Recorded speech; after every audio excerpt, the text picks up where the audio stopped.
I think he just needs to love the mic a little more. Okay. Now it's echoing. Is it working now? Okay. On the senior care facility, this is section 4.4.3. There's a provision that allows the developer who uses commercially reasonable efforts, if they're unable to procure an operator that senior care facility, then they're able to develop 90 residential units for seniors, and that would count toward their market rate units. What the change is to put in a time period that if after 1 year, despite developers' commercially reasonable efforts, developers unable to engage an operator for a senior care facility in P3 area L of the P3 project on terms acceptable to developer, then adding, and after providing evidence to the county of the developer's efforts to secure a senior care facility, developer may develop a minimum 90 residential units within the P3 or within the PC junction property. Down on the phasing, so 5.1, we had gone back and forth as to whether all the tranches are sequential or not. And I think where we've landed is, except for tranche 3, all the others are going to be sequential in nature. What is tranche 3? Tranche 3 is the is where we also made the change on the issuance of a building permit and commencement of construction of the P3 project parking structure. Developers entitled to apply and obtain building permits and receive certificates of occupancy for 50 residential units. Then on tranche 4. David, would you go through the tranches one at a time, please? So tranche 1 is that once UDOT's project, it's 224 project, has been placed on the UDOT short-term statewide transportation improvement program, including complete funding, so that's the step, developer shall be entitled to apply for and obtain building permits to receive 170 workforce housing units in the P3 project or the residential project. So that's tranche 1. Tranche 2 is 1 year after that step has been placed on in that short-term projects list, and after completion of UDOT's project identification, it's 1996 on the step. Those are the short-term traffic improvements on SR 224. So after those, developers entitled to apply for 130 units and the commercial development in the P3. Then tranche 3, which is the one that's not sequential, is upon the issuance of building permit and commencement of construction for the P3 project parking structure, developer would be entitled to proceed with 50 residential units. Tranche 4, which is sequential, is upon UDOT's completion and notification of the to the county of 30% design on the UDOT project. Developer will then be entitled to apply for 100 residential units. And if you remember, UDOT has very specific guidelines and benchmarks: commencement of design, 30% design, 60% design, and 100% design. Tranche 5 is basically commencing January 1st of the year. That's 3 years after the step. And upon UDOT's completion and notification of the county of 100% design on the UDOT project, developer will be entitled to apply for 100 residential units. Tranche 6 is commencing January 1 of the year. That's 3 years after the step. And upon UDOT's commencement of construction, which is another specific UDOT benchmark of the UDOT project, the developer will be entitled to apply for 100 additional residential units. Tranche 7, so there are still, can't remember, like 150 units left. Tranche 7 is once the UDOT project is 50% complete on the construction, they could then apply for any remaining building permits.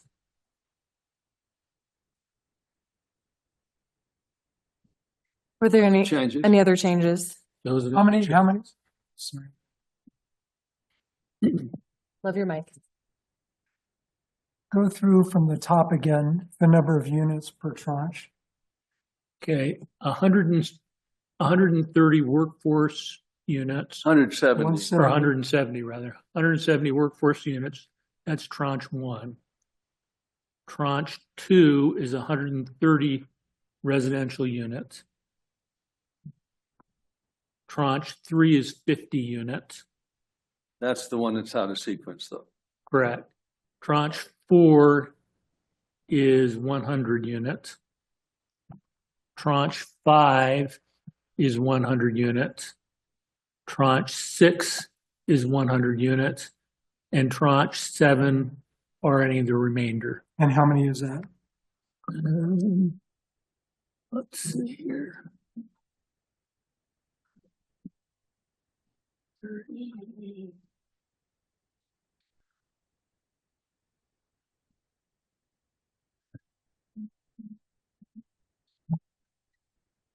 75? Yeah, 75 units left.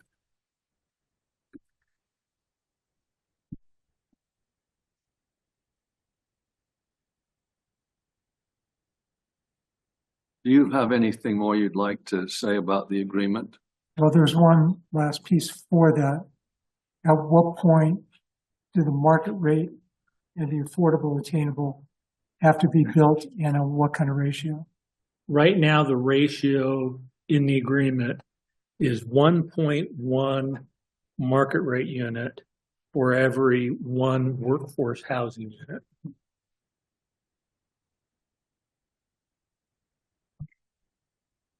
And the workforce has to be built first, correct? Well, the 170 have to be built first. Yes. Similar to what we did in the original Park City Tech Center, where Liberty Pete was built first. Would you go over the different densities associated and explain briefly the 2 project areas? Certainly, the 2 project areas are the public-private partnership area, which is called P3 project. In that project area, there are approximately 165 workforce housing units that will be owned by the county. There are 65 workforce housing units that will be owned by the developer. There are also various P3 areas for commercial development. If you recall, this is the area where we have the plaza, the pedestrian bridge, the amphitheater and common green, as well as Olympic View Park. This is where the parking structure will be. This is also where the new transit facility would be. With regard to the residential project, which is what's remaining, there are 275 workforce housing units and 185 market rate units. Dave, did you mention there's a new library as well Yeah, in that area? new library is also in P3. Dave, go back, residential was what? Did you say 375? How much? Yeah, market rate in the residential project is 385. Workforce housing units in the residential project is 275. So the housing the developer is able to build is summarize those totals. How much market, how much affordable? Between the two project areas. Between the two projects for the developer, 340 workforce housing units and 385 market rate units. Is that where you get the 1-to-1 ratio you mentioned? 1.1 to 1. Correct. So they have to be built in lockstep, Correct. but to the 1 to 1.1. And then there's the county's 165 workforce housing units, which is separate.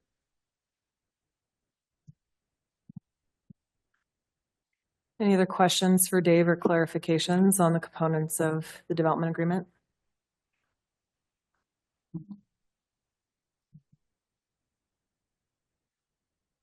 Tanya, any? I don't have any questions for Dave. Janice? No questions for Dave at this time. Roger? Chris, anything further? Okay, thank you very much, Dave. Appreciate your work on this. Steve, Mark, anything to add or anything else you would like to say prior to receiving feedback from individual members on the council on this agreement in its totality? Just very brief comment and expression of appreciation for the time spent kind of going through. There's a lot of details. So at this point of time, the agreement in its current form is what we are prepared for the council to vote on. Sure. Said appreciation to the county and staff for the time spent in really getting through the detail of the agreement. It's been a lot of back and forth, and I think it's been it's been a difficult process, but a fair process. So we are prepared in its current form as described by Dave for the agreement to be voted upon. Thank you very much. Steve? I'll just add, we went back through, I think there've been 22 public meetings this year that we've been a part of. Of course, the subcommittee did a lot of work and contemplate what the P3 layout is. There's been a lot of mental energy exerted, a lot of investment. And so just thank you for taking our land use application as you have, and all the investment to find a solution. So thank you. Thank you very much. Then we will get started then with individual comments from the council regarding this development agreement, restated and amended development agreement, as well as this project. Chris, can you get us started? Sure. Well, first of all, I want to thank all the public for coming out today and for your public input. I've read it, had a lot of email, and appreciate that. I think it's important to keep in mind that the origins of this project date back to a 2-year process beginning in about 2017, during which time there was a Blue Ribbon Committee formed to study the Kimball Junction neighborhood. And then subsequent to that, the Planning Commission and the County Council approved a Kimball Junction neighborhood plan. And in that plan, it contemplated many of the things that are being talked about in this development agreement. It contemplated creating a mixed-use neighborhood, creating affordable housing, creating a civic space like the plaza, upgrading and maybe moving the transit center, redeveloping the site we're on. It contemplated connection between the east and the west side. It recommended revisiting the development agreements that were existing. and amending those appropriately. And so the origins of what we're doing today the beginnings or the origins were back then in I think it was 2017. I wasn't on the committee, but some of you here were. I think the other thing that's happened in the last 5 years is, as we all know from having lived here, there's a tremendous amount of traffic. And I think most of you are very concerned about the traffic. That's probably a motivating influence. And I'm very sensitive to that. And I think one of the things that's also happened in the last several years that this project has been pending is that UDOT is much closer to actually doing something about it. And the things that have happened just by way of review is the legislature approved money to start the EIS a couple of years ago. And as recently as this past August 28th, the UDOT issued what they call their Final Alternatives Development and Screening Report. And that report was the culmination of a lot of other public input and reports and studies that winnowed down about 30 different alternatives down to 2 that are affectionately known as A and C. They've borne different labels at different times. And so now, and by the way, just as an aside, alternative C I'll mention first, which is to create a lot of extra turning movements and lanes and connections in 224 out here at Kimball Junction. Alternative A, that's C. Alternative A is to create an additional split diamond. It's to do everything in C and to create an additional split diamond over here by the factory stores and create another access point that I sort of think of in terms of the access you would take off I-80. It's full service interchange. That if you were a locals access, like if you want to go to the factory stores, you wanted to go to Kimball Junction neighborhood, that you wouldn't take that by design to go south, say to Park City Mountain Resort or into Park City proper. And so the other thing, and I'm sure it was hard for you to listen to what David was talking about on the phasing, but the second tranche involves UDOT actually building what's on the funded STIP now, which is to spend $4 million out here adding an additional turn lane and some other lanes at this intersection of Ute Boulevard for left-hand turning movements when you're going north or south. Right now, that's one of the bottlenecks that happens when, you know, the pedestrians and the turning movements really slow this intersection down, slow the traffic down. And so, so that's the trigger for the second tranche sequentially. I want to talk about affordable housing a bit. You know, I've been on this council, as you all know, too long, and you're regretting sending me back probably. But I've been talking about affordable housing for a very long time here. It's a perennial topic.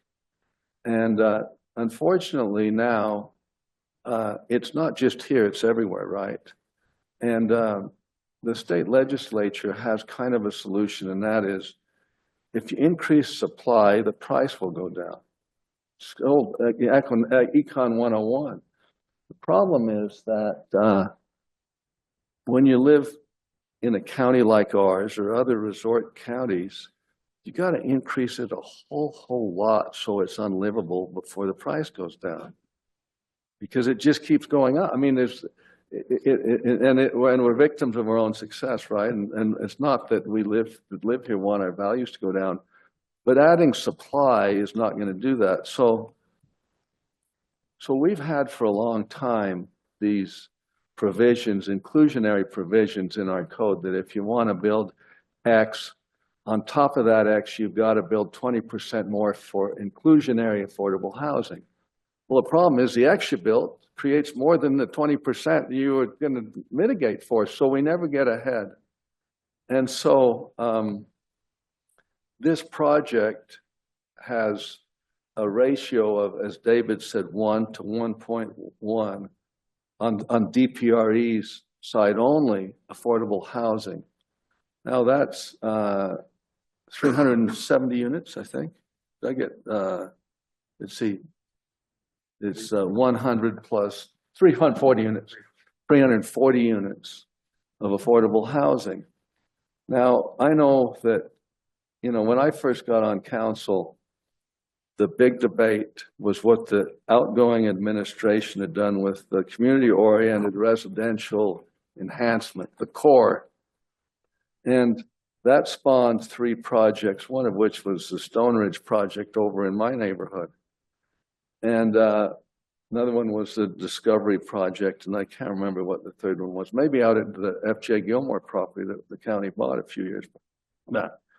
But the point of that is there was tremendous opposition to affordable housing in neighborhoods, including, for instance, Highland Flats, you know, which, so then the question is, where should we build some affordable housing?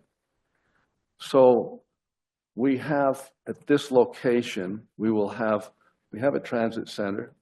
We're going to have bus rapid transit. We're going to have, with this proposal, a lot of parking.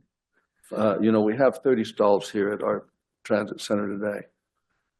And so then the question is, where should we build it? Now, to me, the additional 165 units that the county would own that would be built on this podium, apart from what DPR is doing, is an asset to this community. And so you can argue, and some will, and some have, that we can't have that many units. We don't need affordable housing, number one, that's argued. Or if we do, what we need is, it needs to be a single family detached home with a yard and a dog. And that's hard to do as well. And there are places that we might do that, but we don't have a lot of options here to do that. And most of the places I've mentioned at Stone Ridge, over in, you know, part of what's now Round Valley, I'm pleased to have been a part of that acquisition. Most of those places are in somebody's neighborhood. So maybe traffic is not the big push button, but it's, we don't want, that's going to devalue homes we spent effort, you know, building in these different neighborhoods and have larger lots. And now you want to bring in this higher density. I get that. So to me, when I look at the totality of the circumstances and the effort that has gone into this project in order to provide, to implement the Kimball Junction master plan.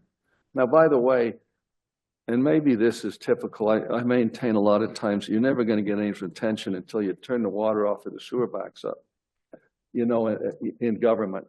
So there was a long process leading up to the Kimball Junction neighborhood plan. And it foreshadowed, I mean, this very property and opening up that tech center development agreement and creating a mixed use neighborhood here. I think we've done a good job of balancing all of that. Now, I don't like to, I believe this is a good project. What I don't like to admit is that we do have outside pressure also.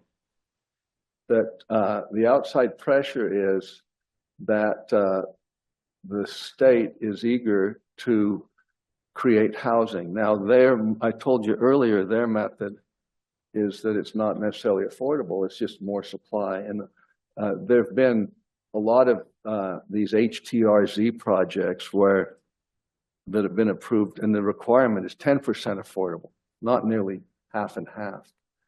And so, let me see, there are a couple of other things I wanted to mention. I think that the transit elements, one of the things that we've done is in the P3 analysis, we came to the conclusion that we ought to build the transit center to the north, to the south of here against what we call the visitor center building, because it's lower ground and it would allow for a direct right in, right out access onto 224, so that our buses don't have to come all the way in here to get out. We don't have to negotiate Olympic or Ute Boulevard. And there's a lot of other nuances that have gone into crafting what we're proposing here today. So this is probably the hardest vote that I've made in 16 years. And I have some of my friends, many of you are here, are saying you're destroying your legacy, Chris, all those things you've done, that this is a travesty. Why aren't you doing exactly what the people have told you to do? And I hope that this preamble has given you some rationale for why I'm going to support it. Tanya. Thank you. Thank you for your comments, Chris. So, excuse me. I've thought long and hard about this. I've lost many nights' sleep, especially the last few, contemplating this development. I have considered the benefits and the deficiencies of this proposal. I've listened to your public comments, as well as listen to constituents who have caught me at the grocery store or when I'm out and about shopping. Yes, I've had an earful, both for and against this proposal. I've tried to take the emotion out of it, okay, and look at the facts. That's hard to do. It's an emotional conversation. It has been extremely difficult. I've listened very carefully to the public comments. And at this time, I would like to spend some time addressing those comments. I even made an Excel spreadsheet with all the comments. Number one comment and feedback we have received is traffic at Kimball's Junction. The majority of the people who have given public comments are concerned about the traffic. That has been my concern from day one as well. I've traveled through this intersection every day for years, commuting to my job at Sun Peak. I now pass through Kimball's Junction daily for meetings, the doctor, the grocery store, shopping, dining, car registration, library, and more. Kimball's Junction is a destination for many of our citizens in Summit County and Wasatch County who needs these services. I'm very concerned about the impact of traffic with this type of density and commercial. UDOT has come forward with a plan that they think will help mitigate the current traffic impacts while also considering the future. I asked UDOT point blank in a meeting if they had taken future development into consideration with their proposals, and they said absolutely yes, they have. Everyone has an opinion about UDOT's plans, good, bad, or indifferent. We can debate their proposals all day, every day. But the fact of the matter is, they are the traffic engineers and experts. This is what they do. We need to rely on their expertise. We've been working closely with UDOT on a plan to mitigate and solve the traffic problem. As you heard Dave mention, through phasing for development to align with the UDOT traffic solution is included in the proposed development agreement that we are considering today. We've taken all of this into consideration. There is still work to be done, no doubt, but I'm confident working with UDOT, we can find a solution to the traffic situation, but it's going to take time and patience. It's not going to happen overnight. We have heard in public comment over and over again built what you bought. I want to talk about that for a minute. The tech park at the time, in December of 2008, it was a great idea. It was visionary at the time. The idea was to diversify our economy and build technology jobs for residents in our community. 16 years later, I do not believe this idea is any longer valid. Utah County has capitalized on this idea and owns the technology market in Utah. So just for a minute, I want you all to envision, if someone were to build the tech park in Kimball's Junction, what would that really look like? Okay? My turn to talk. The square footage would be equivalent to 24 Skullcandy buildings. Okay? I've been told, Tanya, 24 buildings won't fit on that property. I'm like, you're right, it wouldn't, unless you go up 3 or 4 stories, and then it would fit. The equivalent of 24 Skullcandy buildings. In that agreement is also over 3,000 parking spots. In fact, I think the number's 3,800 to be exact. Over 3,000 parking. And that is in parking garages as well as asphalt parking with lighting at night. Think about that. Next time you're driving down this road at night, which I did just the other night, and I looked over at Skullcandy, which is illuminated at night, and that's what the architectural designs for a tech park says in it. They would illuminate it at night. Think about how that would look over there. I don't think in the reality of things, that's really what we want this to look like either. So, the other question is, if they're a tech park, where would the employees come from? Would they live in Summit County? My turn to talk. You've had public comment. It's my turn. Okay. Would they live in Summit County? I don't think so. There's nowhere to live in Summit County. Okay. They would be commuting from Wasatch, the Wasatch Front. What would those traffic impacts be? Okay, let's think about this. 24 Skullcandy buildings, a minimum of 100 employees, and that is on the short side, and it is just for math, okay? That would be 2,400 people. Would they all be commuting into Kimball's Junction? Many of them would. What would the traffic impacts of that look like? I do not believe building what you bought is the answer.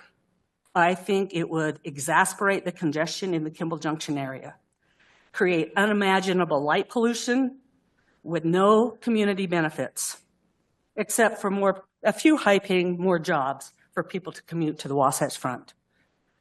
To me, building what you bought is not the answer. Also, what we heard over and over is density. I'm concerned about the density as well. A few observations on the density. Location. To be clear, this development does not go south of this building or south of Skullcandy. It does not go into that open space. It goes directly west from where we're sitting today. I think people are really confused about that and worried about that open space going towards the UOP. I am as well. It goes west, okay? So as you're driving down the highway, a lot of it I don't think you would even see because of the location on Tech Drive. We walked the property. It gave me an entirely different point of view after we walked that property. Another thing about the density, affordable housing.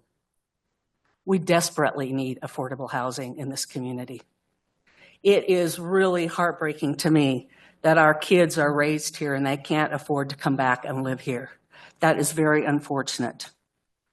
We don't want to give up a chance for affordable housing. This provides a great opportunity for Summit County to own and operate affordable housing. The revenue generated from that could be used to help fund the housing authority. I'm almost done.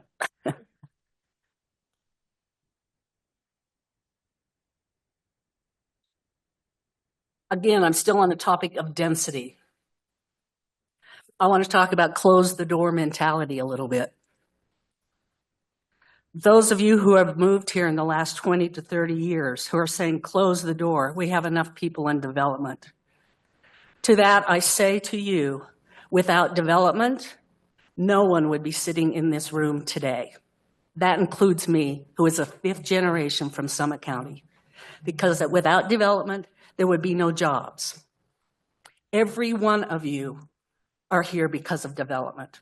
Your homes weren't here 30 years ago. I can guarantee you that. I was here. They weren't here. You have benefited because of development. We have benefited because of the world-class mountain resorts we all enjoy, the amenities we enjoy, first-class hospital and healthcare, our trail systems, the free bus system, our fabulous restaurants, employment opportunities, the Olympics, and you are all because of development. So let's be clear about that. Now, am I all about development? Absolutely, I am not. I am about open space, but I am about conscientious development. The developments that will improve our quality of life and ensure we have public benefits. That's responsible development to me. So the close the door mentality, that doesn't work. We heard time and time again, what are the impacts of this development to schools? We don't know what the demographics of this development will be. However, this is what we do know. This is a fact. The Park City School District enrollment has been declining for the past several years. From the 2021 to 2022 school year until this year, the decline has been 483 students. I don't think this development is going to impact the school district of Park City. Funding for, you have to talk to the school district about that. Funding this portion of the county's portion of this development, okay? There are several funding opportunities that we would pursue to pay for the county portion of this development. The HTRZ would generate millions of dollars. Perhaps we could use a portion of the county's TRT tax. I don't know, we can research that. Bonding and other opportunities are up for consideration. But I want you all to know this. I am adamantly opposed to raising property taxes to pay for this county portion. We would have to be creative and looking for other ways. That is not something I want to see done in any way. Representing your constituents. Thank you for your emails and your feedback. That's very healthy for our process. I'll tell you this, everyone says the majority of your constituents are against this development. There's 27,000 people who live in Snyderville Basin. I can tell you I've not heard from half of them who are against this. I've heard from loud voices against this, but I have talked to people who are also for this, and they're intimidated to speak to their neighbors and in public comment because they're worried about backlash. There are people for this development. So if this project were to be approved, what would be the benefits to the county constituents? Because I'm not sure everyone understands what's being offered up here. County-owned affordable housing units of 165. This would help pay for the housing authority. An amphitheater, town center with a plaza, a new library building, new transit center, which we need parking, DPREs, affordable housing units, a medical facility, senior memory or senior care facility. I don't know where you are. The capture parking lot, connection to the side of 224. It would be pedestrian friendly. It would be adhering to the Kimball Junction neighborhood plan. There would be shared costs with DPRE. A possible gondola to UOP. How cool would that be? And it would eliminate our litigation that's costly to the county and our citizens. I feel that these amenities would be very beneficial to the citizens of Summit County. One big concern I have about this development is our state legislature. We already have a target on our back because we're Summit County. And for whatever reason, I don't know why we have this target. I am fearful that we will see harmful impacts from the legislature. Possibilities such as UDOT transportation funding taken away, No updates on 224, 248, creating more gridlock. I'm also concerned about the possibility of land use legislation that will create far worse developments than this throughout the county without any county oversight. That is a possibility. There is a possibility of removing funding sources through legislation. Call me paranoid, that's okay, but I believe these things are possible. Remember, the legislature asked us to go back to the table and negotiate with Dakota Pacific. We've done that. My vote is not entirely based on my concern with the legislature, but it certainly is part of my thought process and part of the equation. I believe that we have the opportunity to control our own destiny with services for us and the citizens of Summit County, or others will control it for us. Truth. With a much higher density, more traffic impacts, and no community benefits. We need to take emotions out of this and make the decision with clear facts. That's all I have. Thank you, Tanya. Roger? I'll defer for now. We can wait. Oh, that's okay.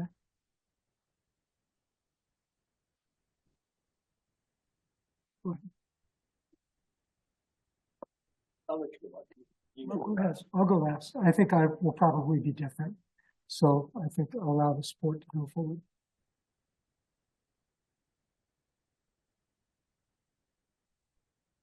We want to know your thoughts. I think the people want to know as well. They'll get my thoughts. I have a lot of them. Please.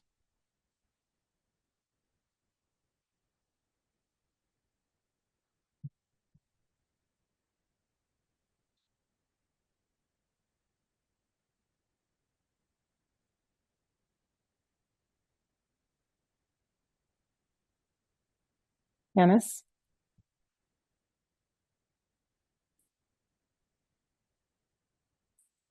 Well, let me just first say thank you for being here. I'm sure nobody really wanted to have to come out tonight. And thank you for everybody who's been following along with this for what's unbelievably 5 years now.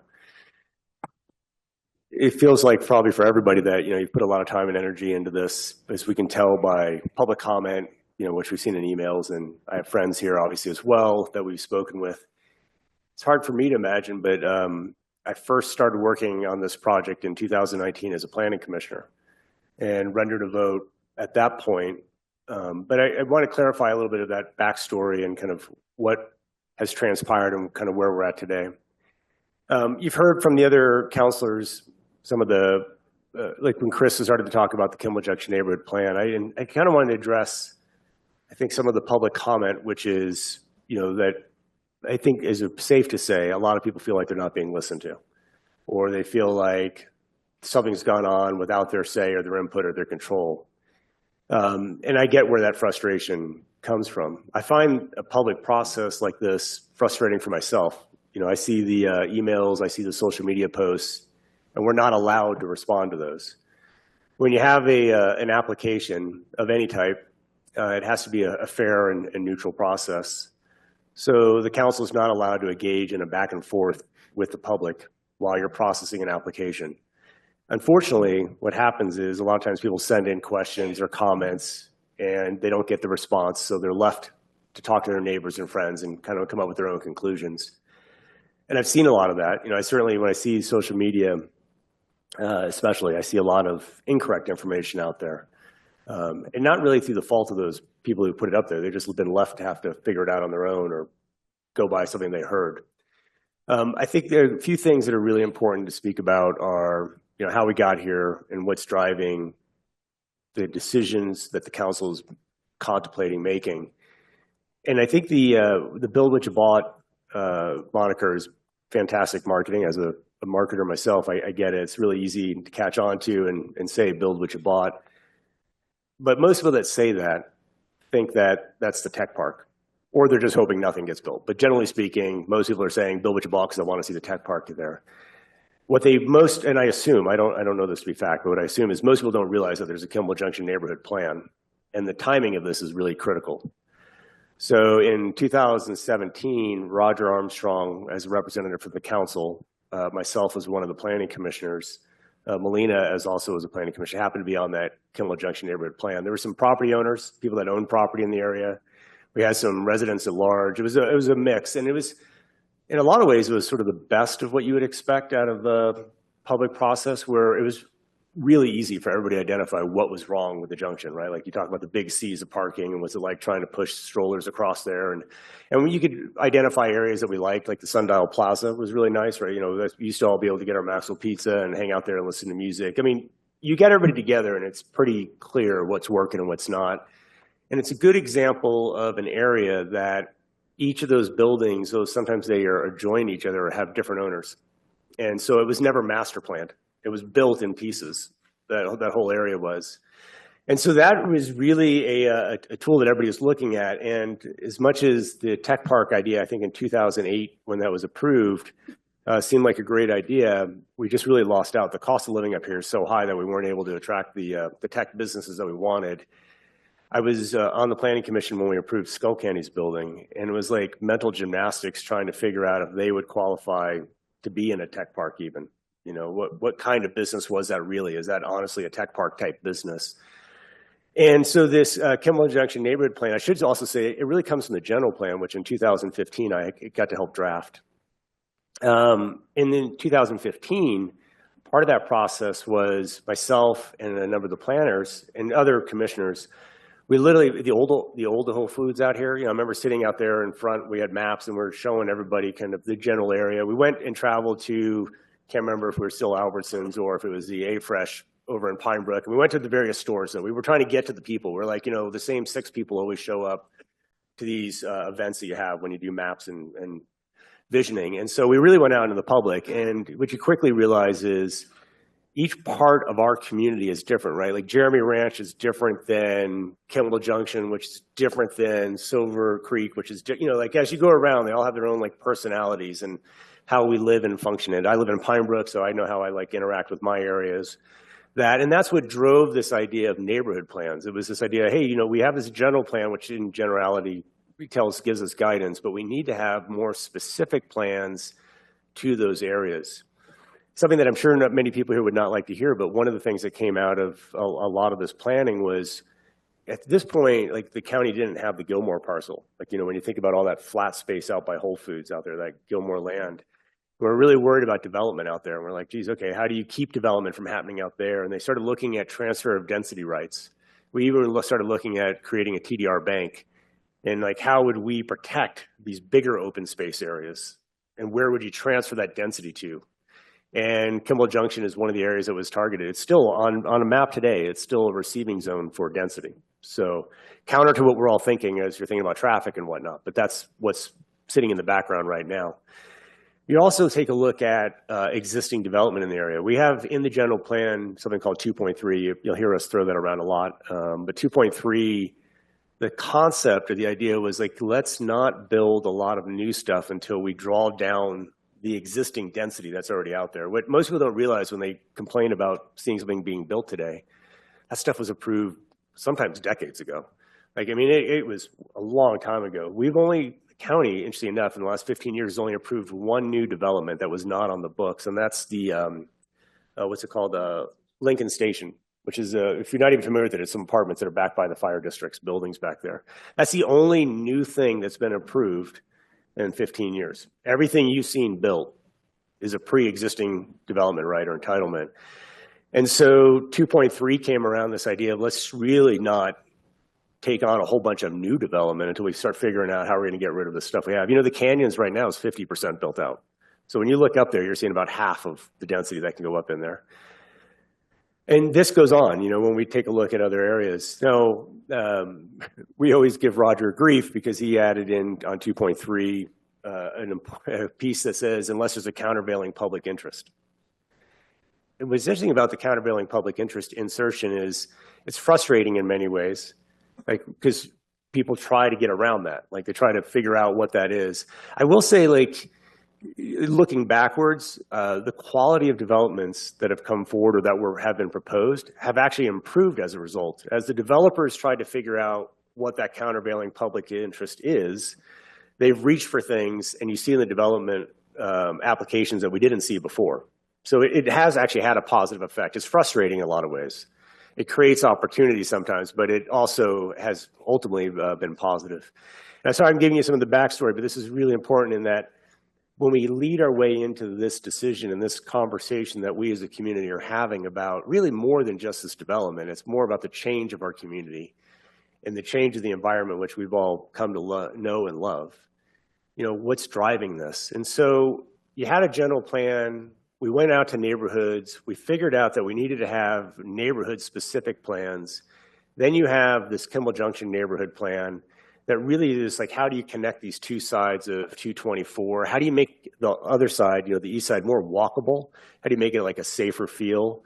How do you create an environment where someone could, you know, how do you recreate the Sundial Plaza experience? How do you create, like, you know, this is the kind of idea behind amphitheaters and stuff, but how do you create something that the people can hang out in and get around and interact with?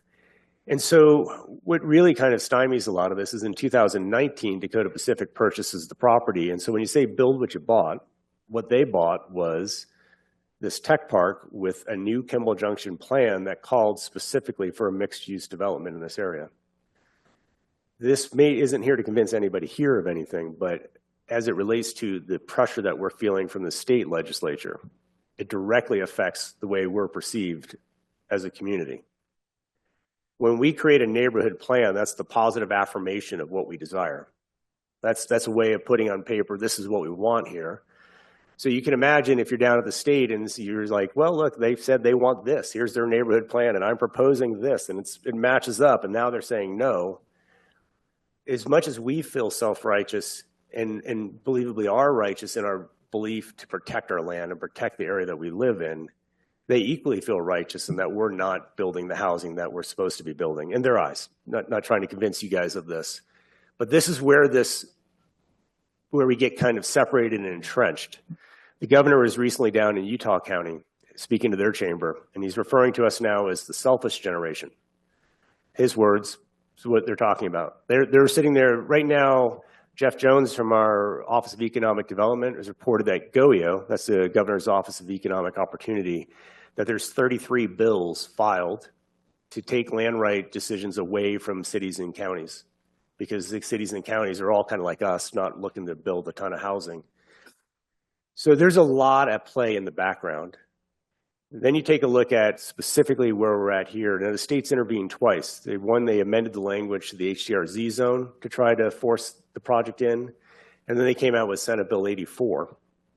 Senate Bill 84, from our perspective, we saw holes in the way it was written. And we said, all right, we think we can take legal action here. And this is another point that gets confusing in the public. A lot of people would say, you won. Why would you negotiate? You've already won. What I don't think the person would say that realizes is what we're fighting over, what this lawsuit is about, is who has the right to determine what happens in the land. So assume we maintain winning. We go to the appeals court, which is where we're at now. Just assume for best case scenario, we won that, and went to the Supreme Court and we won that. All that would mean at the end of that is we'd be right back here doing this. It would just mean we are the land use authority, and now we're going to process the application. It wouldn't make the application go away. And there's a misconception out there that people think that that's what the lawsuit was about or what it is. So what it really means is when you're sitting here on the council side, even if we win everything, we're right back here at the table and we're right back to having to process the application. That's the other thing you kind of hear a lot in the public is like, why would you even talk to them, right? Everybody's probably seen that post, thought it, you know, there's those comments are really common. Like, why would you even consider this? Why would you negotiate?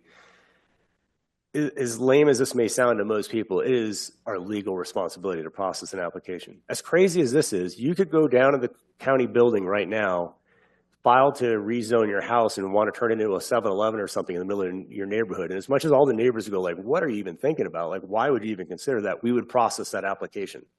That's the bureaucratic nature of an application's been submitted and it's going to get processed. And we wouldn't be allowed to like defend ourselves in social media and talk, you know, it would have to be a neutral process. So you go to court, you win the right to basically process an application, and then you end up here. And that in of itself, I think, has created immense amounts of frustration within our friends and neighbors and, you know, citizens, just how this process works. So then you take a look at what would it mean to vote no, right? I mean, clearly if we all just jumped up and started shouting no, we'd get cheers and people would be really happy about that. But what would it really mean? What's the outcome of a no vote? And that has to be considered when you think about whether you're going to vote yes or no. And honestly, every single one of us up here would tell you that whether we vote yes or no, this project's being built. There is absolute certainty that a project is going in here. Land use authority will quickly be taken away in this legislative session, and we know this, and this is part of what's weighing on our minds as we make considerations what to do or not to do. Doesn't mean you say yes or no, but that's got to be something you have to be prepared to accept as you contemplate which decision you go with. You've got to know if you say no, what's the outcome of that? And right now the state will come down quickly and take that land use authority away. And this is one of these frustrating things for people, but literally imagine this. We're the ones who are spending hours every week. We have our lobbyists in there. We have Roger and Melina who've been meeting with state legislators. We're having direct conversations with them for years at this point. There's absolute certainty of what that future looks like. And I know nobody wants to accept that. It sucks. It's reality. So then you've got to think through like, all right, now what do you want to do? Do you still fight the fight and let this come down on us? And what that looks like in our view of this is that what you'll end up with is 10% affordable housing, because that's what Senate Bill 84 calls for. You end up with a low portion of affordable housing, and you end up with more housing, and you don't have to create any public benefits for the community. So now that pivots your thinking and your decision-making process. Like, all right, well, if and I'm not saying anybody here has to accept that, but this is where the council's at. And if you accept that, you have to start thinking like, what is the thing I can do that would give the most benefit for the community? And clearly the number one issue that we would all love to address is to mitigate traffic, mitigate impacts. This project aside, we just all know we want to get this traffic thing fixed. It's driving all of us crazy. Most people have come from a big city, have dealt with really bad traffic, and we don't want to see that creep up here. So how do you do that? How do you mitigate traffic impacts? And that starts to be something that the council really has to consider is how would you do this? How would you work with UDOT? I'm fortunate and I have an advantage, say, over most people in that myself and Chris are the two that are working with UDOT. So I have this one advantage of I'm the one who's sitting in the meetings talking with them, meeting with Carlos Becerra, the CEO, directly, meeting with our regional managers and with the various people. So it's a little easier for me, I suppose, when I can say what I think is or isn't happening because I have that advantage of being in the actual meeting. So I feel pretty confident in that, what my opinion is of where that is going, for better or worse. I mean, I'm just saying it's coming from a position of spending a lot of time in those meetings. And then you take a look at, well, what would I do with this area? Like if I was going to look at Kimball Junction and really kind of tweak it, no, housing wasn't on my list. Like that wasn't something I was thinking. But what we are seeing right now is a huge amount of ski traffic going down in the resorts in the wintertime. Resorts are going to paid parking. Canyons is about to go to a multi-story 1,800 car paid parking garage by the Cabriolet with a bus stop going in and out of it. Park City Resort, you've seen that where they've already gone to paid parking, but they're talking about developing the base of their area. And I'm sure everybody's been looking at what's happening down at the base of Deer Valley and where that is going to go. So what we're seeing is this pattern of resorts going to paid parking, and then that's scattering cars. And so in a good way, I suppose, but what's happening here right now, when we would have meetings here, often in the wintertime, you can't park very well in the parking lot because people are taking their skis from here and jumping on the express bus and taking it down. Not to think that buses are going to solve all of our traffic woes. I mean, that's just not the way, people will take the path of least resistance. But we're seeing patterns of behavior shifting because they're getting paid parking at the ski resorts, and then we're seeing them starting to park around here. Now, when this transit center behind us was built, it was conceived really just as a transfer station. The idea was you're going to catch a bus from one place in the county, you would just get onto a different bus here. It wasn't really thought of as a transportation hub, like you would park here and get on the bus. But as someone who lives in Pine Brook, when I want to go into 4th of July or go to an event in town, the first thing I do with my family is we drive down here and jump on the express bus and take that in because I can skip all the parking issues. Well, we're obviously not the only ones to have thought of this. And so this is now being adopted. And so we're like, all right, how do we capitalize on that? How do you encourage more ridership on High Valley Transit? High Valley Transit, I know not everybody's super familiar with the details, but they're at 3 million riders in over 3 years, in just at 3 years. It's growing exponentially. They're now running service down into Heber. They're running service down into Salt Lake. They'll be expanding out on the east side. It's a growing transportation system.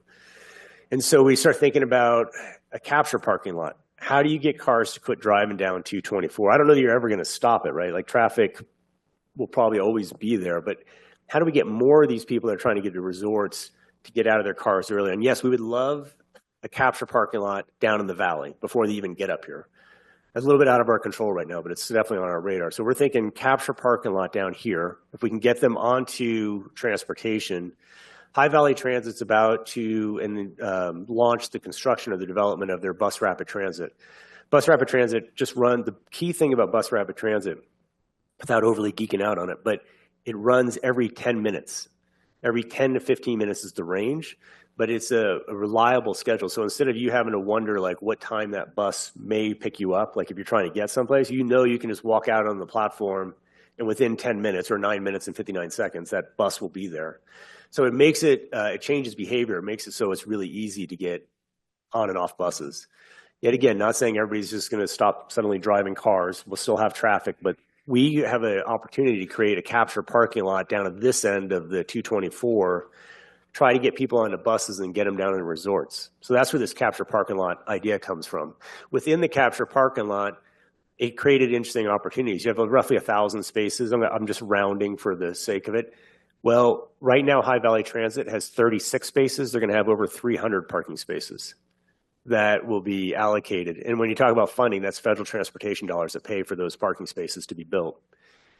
Within that, we also have pre-built parking spaces for the future gondola operator to purchase at a later point, which would be at market rate. And then that leaves you with another tranche of parking spaces, which when we think about affordable housing, you would never be able to afford to build underground parking for affordable housing. It's just, it throws the cost ratio way out of whack.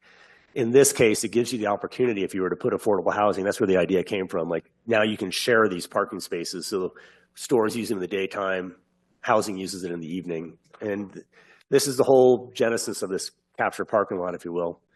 There's been much talk about this idea of a pedestrian bridge.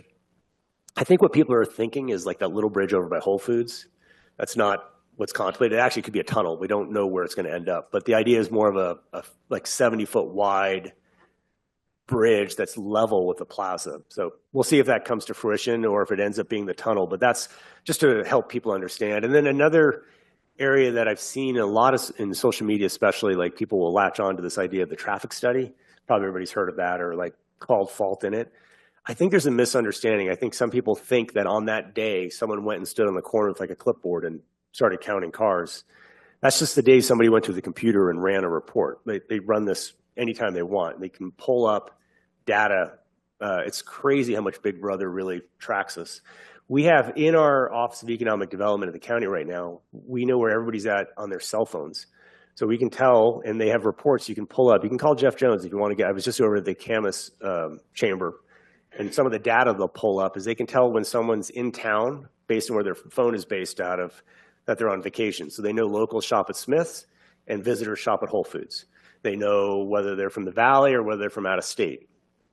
Our cars are tracked. Our Bluetooth sensors on our tire pressure sensors. We know that we have 15 to 17,000 cars that come in and out every day in rush hour traffic. We have really good data, and we know like what day, how it changes by season. So there's a misconception out there about where data is coming from. Not to bore you with all the details of it, but it's a little scary when you really see how much information is captured and what they're tracking there. So we looked at capture parking lots as a way to entice people to stay down here. We've looked at this new transit center with High Valley, because High Valley is a partner in this. They'll be paying for their share of this private-public partnership. We're doubling the capacity for High Valley Transit and then adding the bus rapid transit as a way to try to really deal with this flow, this inflow of traffic that we have. We look at that 15 to 17,000 cars, and what we see is a lot of that's workforce. We're basically importing our workforce, mostly from Salt Lake, We also draw from Heber. Heber, interestingly enough, is paralleling us in these same issues, especially with Deer Valley East and things coming online, but they pull their people from Provo. So everybody basically goes up valley one more notch because you can make a higher hourly rate. And then this is causing a lot of these traffic concerns that we all have and that we're facing. So when we think about, trying to find ways to mitigate traffic, it's got to be working with UDOT in parallel. I can tell you that in 2019, it was 20. 2020 is when the Planning Commission voted on the Dakota Pacific project. I was one of the negative votes at the time. There was 3 main reasons back then that the Planning Commission forwarded a negative recommendation. I guess I'll say there's 4. There's 3 kind of core reasons. And what I'll add is the 4th, we certainly wanted to give the county council the leverage of having a negative recommendation. That was probably in our minds in some way. It was better to have a negative recommendation in front of the council when they'd have to negotiate what the final deal was. But at the time, the number 1 reason was traffic, same as it is today. We were looking at the traffic and there was nothing going on with UDOT. There was no conversations. It was just this idea that this would spur it along. What I can tell you that's different, not that it makes it better, but what's fundamentally different is we're well deep into the conversations with UDOT. And the solution, which we think our guess would be, based on our conversations, is that solution A, or option A, is probably what they're going to work with. That will be coming around March of this year. That's why the phasing, when you heard that, when Dave Thomas was talking about phasing, is so critical to tying it to measurable goals that UDOT delivers so that it entices everybody to want to get UDOT to produce and to get us the solution. That's what that's all around. It's really driven at not just how do you slow down construction, but it's really more how do you put pressure on to make UDOT perform in the way we want them to perform, which is to get us the solution around this. Now, we also have other issues, right? 40 and 80. Geez, what a mess that is. 248. We're dealing with all of these issues, but what's different from when I was in the Planning Commission is we're actively working with UDOT right now. Another reason I voted for a negative recommendation back in the time was, and there was a hotel and other things in that version of this project, but I thought the ratio of affordable housing didn't have enough. So I know not everybody believes in affordable housing, but for anyone who does, one argument is we have a deficit of affordable housing that we need. And the way I kind of look at projects is if the project itself creates more demand for affordable housing at the end of it, then it's a bad project. If the project itself creates enough affordable housing to offset its impact, that's probably an okay project, just in this one metric, but that's probably okay. And of course, if that project can draw down your need for affordable housing, well, then that would be a good project. So that's my own Canis filter of when I'm looking at affordable housing ratios. And at the time, I thought this project just didn't get close to that. Where we're sitting at today is 57% or 56.8% of this project would be affordable housing. That ratio, not trying to convince you of something here, but that ratio is enviable. Any other city or county would just kind of do backflips to figure out how we got to a 57 or 58% affordable ratio. Not that it makes the impact any different. That's just the ratio piece of it. The other thing that we were looking at in the Planning Commission days was the AMI. Everybody realizes the area median income right now is $150,000 for a family of 4. So when we talk about AMI, and you'll hear this all the time, whether it's at the cities or the county, is it 80% AMI, 60% AMI? It's based off that 150K number. Right now, when you think about an 80% AMI off of $150,000, income in there, you're sitting north of $100,000, right? Like for that to be the person who can qualify to get in there, they could be below it, but they're really, to qualify, they're going to be kind of at that top end. And we looked at the project back in the day, and most all of it was 80% AMI type housing. And when we look at the project today, what we see is much lower AMI ratios in the affordable housing. So of these kind of 3 critical areas that we were looking at back in 2020, it was, what's the ratio of affordable housing? Are we getting to lower AMIs? And is there going to be a traffic solution around 224? Still the main issues today, like those issues are still the same. We're in process with UDOT. That's why the phasing ties the project to that, so that if it doesn't happen, if UDOT doesn't go forward, then the buildings don't go forward. The one exception is you probably caught that first 170 units. That's all affordable. So the idea is like, well, all right, if this project went away and nothing happened because of UDOT and whatever else could take place, we would at least get our 170 affordable units out of it. And so that's why that's in the first tranche. That's why that sits there initially. So we started looking at, and I'll kind of wrap it up here, but we started really looking at, all right, if one accepts that something is going to be built here because of the state primarily, right? There's a few legislators in particular which are driving this, but if we know that that pressure is there and we know that's going to happen, how do you mitigate impacts? How do you improve the quality of traffic and transportation, which is a critical issue for us even without this project? And then how do you extract as many community benefits? Now, obviously, not everybody's going to agree on the benefits. Like, what's a benefit to one person? We just ran an emergency services tax, and 25% of the people chose not to support first responders, right? But 75% did. So you get to some number of those people. But so when I say benefits, I recognize that not everybody will agree that what one person thinks is a benefit that the other person does. But that's the role of the council. You sort of say, how do I mitigate impacts? How do I extract benefits?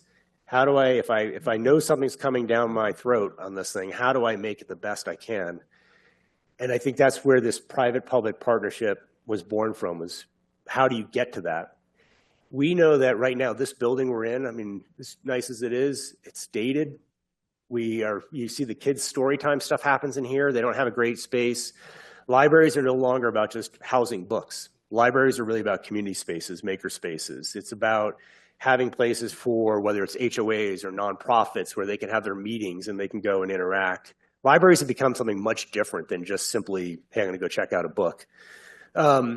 So what you might not realize is there's a level below us, and we literally have people working in closets that we've converted to offices. Like, we're stuffed to the gills, like, in this building. So we have a dated building that was out, was great, but it's kind of living its full life. We're just coming towards the end of it. And then suddenly we find out that the Skull Candy building is on the market. And we're like, we're building right now a new building over at the Justice Center. That's where the sheriff's office and the county attorneys and the clerk and the courts are. To build a rectangular box that's 2 stories, it's a nice rectangular box of 2 stories. So I might be oversimplifying it, but we're spending $25 million on this building. We could pick up the Skull Candy building at $17.5 million. So suddenly you get to, all right, now we've got a building in a prime location that we can get for far less than we could build a building if we were to do that. And there's a tenant in place that we really love, and their rent alone pays for the building over the length of their lease. So now you find a way to get employees out from these offices down below, get a temporary library location. If this all goes through, you get the library's moving over there regardless, but it would be temporary in that case, and you would build a new library, hopefully next to one of our great nonprofits in the community around this amphitheater. And so you start thinking about, all right, what are we doing if we make that come to fruition? What would that community space be like? How would people live and interact with it? The amphitheater kind of falls in line with that as a space. We know it's not live at the Red Rocks, but we also know how much the Sundial Plaza is used over by Maxwell's. So how do you create a nicer version of that? And those all start to line up in our list of what we're seeing as benefits. Like I said, I know not everybody's there. I recognize that. But that's where we've gotten to in this process. We now have this development agreement that hopefully none of you have read, because I've read it now so many times, and it's who really wants to read legal documents like that. But if you have, we've really tried to capture the phasing, so nothing can happen without the UDOT fixes happening. That has to take place to trigger and that's not even the finished buildings. That's just to issue the permits before they get building. If this is to go forward, I don't know. I think probably the first time you could see a building would be in 2-3 years, something like that, by the time it's up in the ground. So that's just a little bit of the backstory. I just want to thank everybody in the public. I hear your frustration. I understand the frustration. I think we equally feel frustrated in our own ways. We just happen to be on the other side of this table for the job that's before us. And the way we've tried to approach this is, if we're in this position, how do we mitigate and how do we get as many benefits for the community as we can? And we're trying to think about the big picture of the general area and traffic. So thanks for hearing me out. Thanks, Candace. Roger. Okay, it will be a multiple choice quiz on what Candace just said in about 10 minutes. So I'll give you all time to go to the bathroom and we'll hand out the questions in the pencils.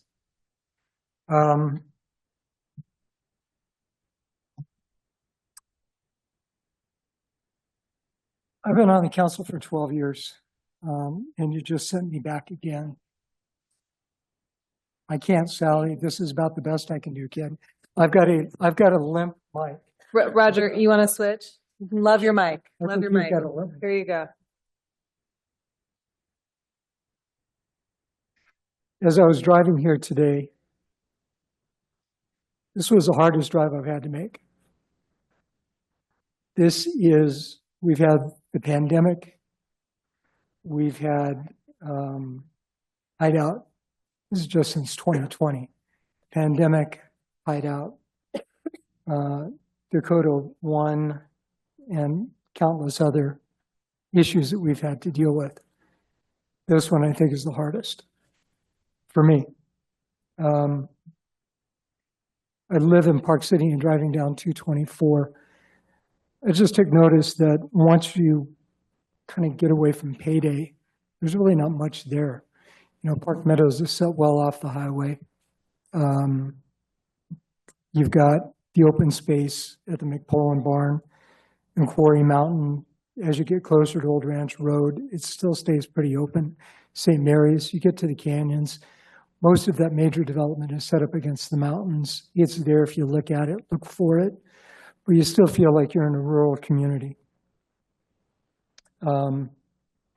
And I knew that we were faced with this decision.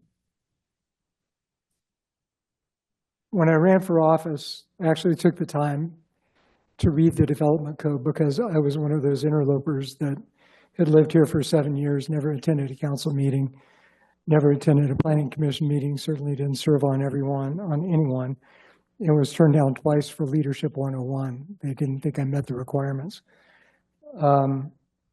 So I read the development code and the general plan because I wanted to try and understand what it would take to build and develop here and control growth. And the one thing that stood out to me was Kimball Junction, because it was characterized back then as a town center. That's how it was conceived. And the purpose of creating that town center was that Kimball Junction would be a place that would absorb density so that we would not have density in other places. It would be here. That's what it was allocated for. And I think we all have our opinions about how well that's been executed on either side. I mean, I often talk about the east side of Kimball Junction as being a little bit like Death Race 2000. If you're trying to walk from a burger place to TJ Maxx, good luck. After I was elected, one of the very first council meetings I attended, I see Sally Elliott here tonight, one of the very first council meetings I attended before taking office, just to come see what they did.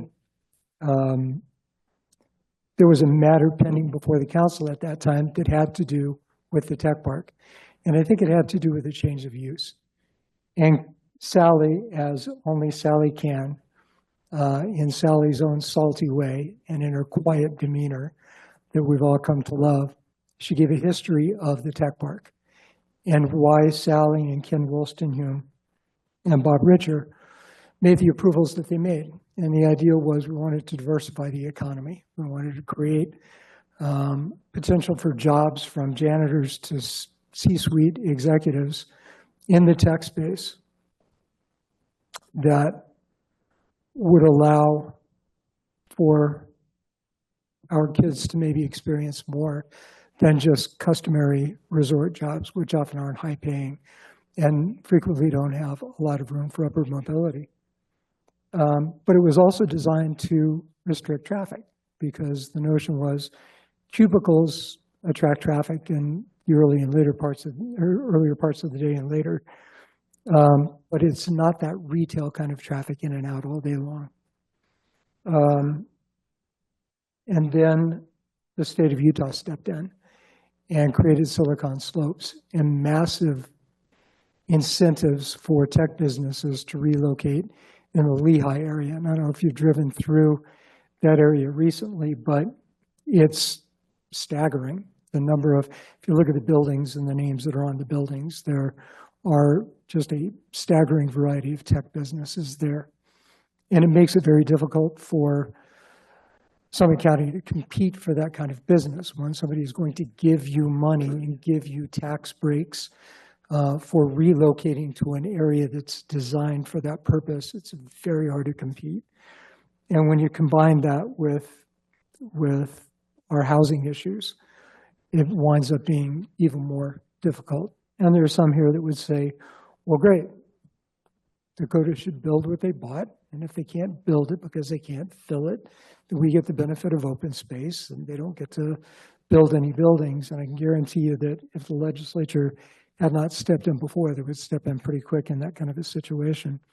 And I was always skeptical of the ability to build and attract tech because I come from a law firm in Los Angeles where we had a very significant presence in the Silicon Valley. We were one of the key law firms for tech businesses and VCs that were operating in Silicon Valley. And I felt that with a pretty good pitch that you could take a few turns on the mountain or a few runs on mountain bike trails during your lunch hour while you were sitting here doing some programming, that might be attractive.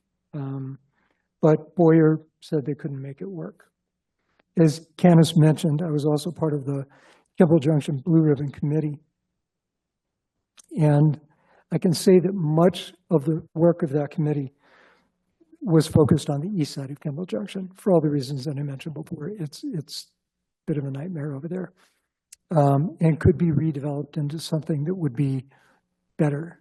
And we talked a lot about that, but we also talked about the lack of connection here because to cross several lanes of 224 in the afternoon with left turns and everything that goes along with that, this is not a place that's easy to move around for people. And so we spent a lot of time with that. And at some point, Boyer and their representatives went off with Pat Putt and some others, and they came back and they showed the committee a sketch for what the west side, where we are now, and what we're focused on now, of Kimball Junction might look like.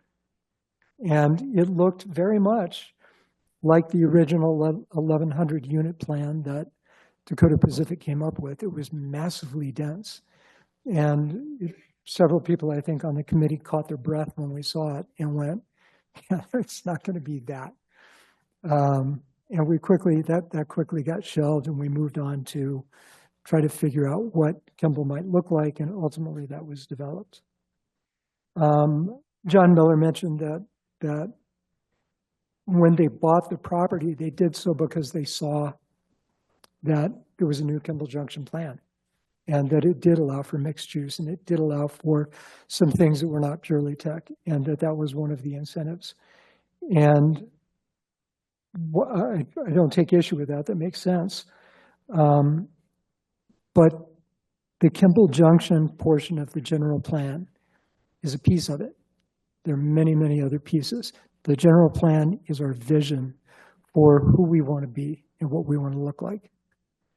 And I think that regardless of the growth that's gone on here, I do believe that most people, whether you've been here 3 years, 2 years, or 45 years, I still think we hold out some hope that this can be rural, that the reasons we chose to reject the dense areas that we may have moved from or have been holding on by our fingernails for people that have been here since the mining generations would still like to see this place true to its, I wouldn't even go so far as to say true to its roots, but to be the place that we love and why we're here.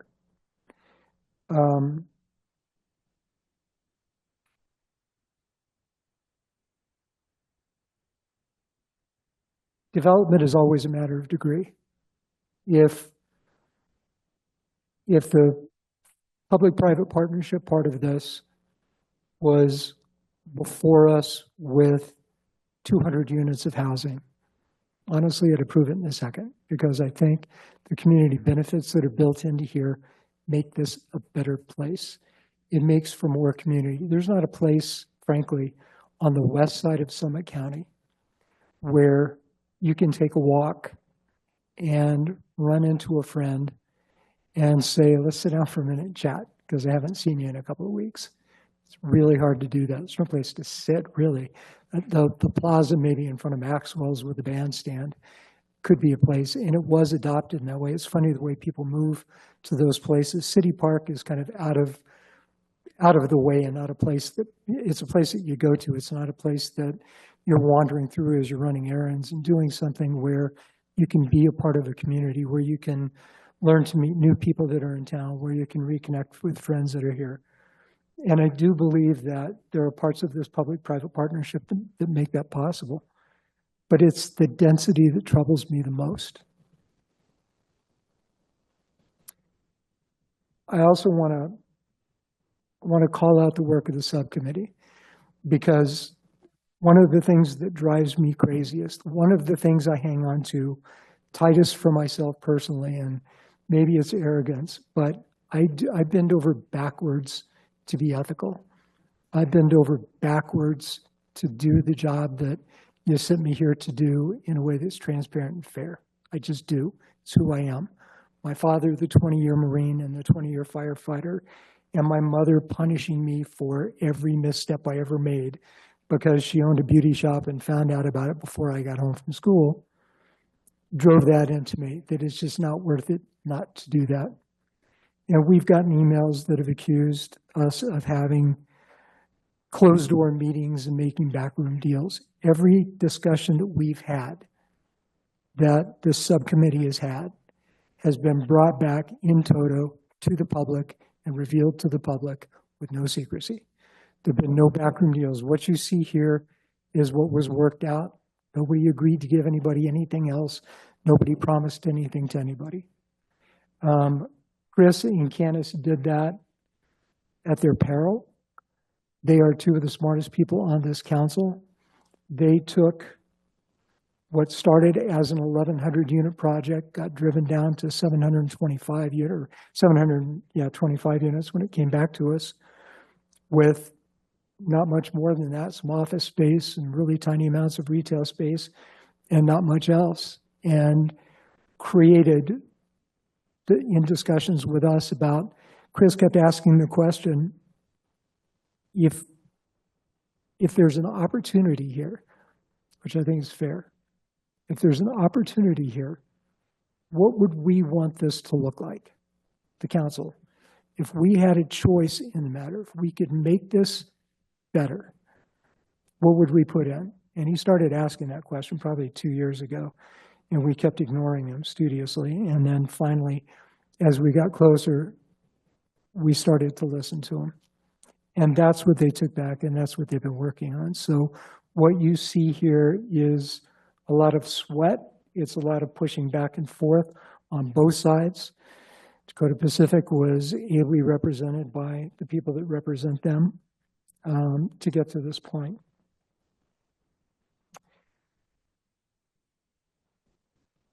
All the threats, will vote you out of office. There are days at 3 o'clock in the morning, which has been my normal wake-up time for the last week, right, Beth? I actually had